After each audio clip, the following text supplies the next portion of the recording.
Tim Gabungan Independen Pencari Fakta atau TGIPF Kanjuruhan kembali melakukan investigasi pada Sabtu 8 Oktober.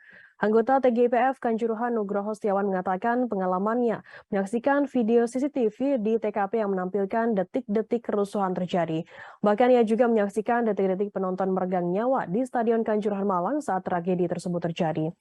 Menurut Nugroho yang juga merupakan AFC Safety Security Officer itu rekaman kejadian khususnya di pintu 13 Stadion Kanjuruhan sangat mengerikan. Hal itu diungkapkan oleh Nugroho dalam keterangan video yang diunggah oleh kanal YouTube Kemenko Polhukam RI pada Minggu 9 Oktober.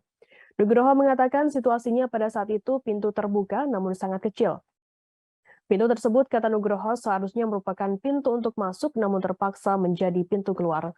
Saat itu banyak orang berebut keluar sementara sebagian lainnya jatuh, pingsan hingga terhimpit karena gas air mata. Nugroho yang juga merupakan PFA Safeguardian Committee Chairman itu mengatakan dari CCTV juga terlihat situasi kegiatan evakuasi saat peristiwa terjadi.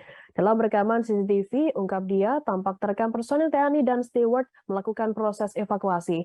Evakuasi tampak dilakukan hingga pukul 3 dini hari waktu Indonesia Barat.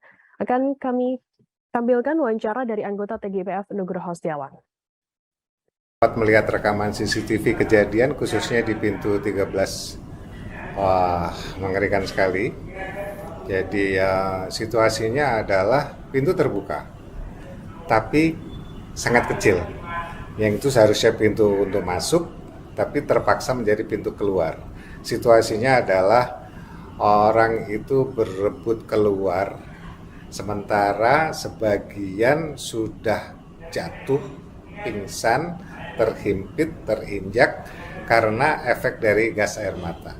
Nah, jadi miris sekali saya melihat detik-detik beberapa penonton yang tertumpuk dan meregang nyawa terekam sekali di CCTV.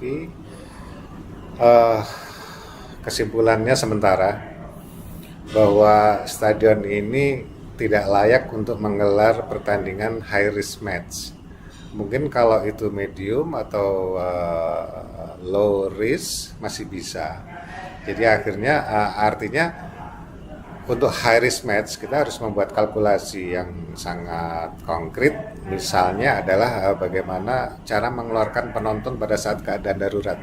Jadi sementara yang saya lihat adalah pintu masuk berfungsi sebagai pintu keluar, tapi itu tidak memadai. Kemudian tidak ada pintu darurat. Jadi mungkin ke depan perbaikannya adalah merubah struktur pintu itu.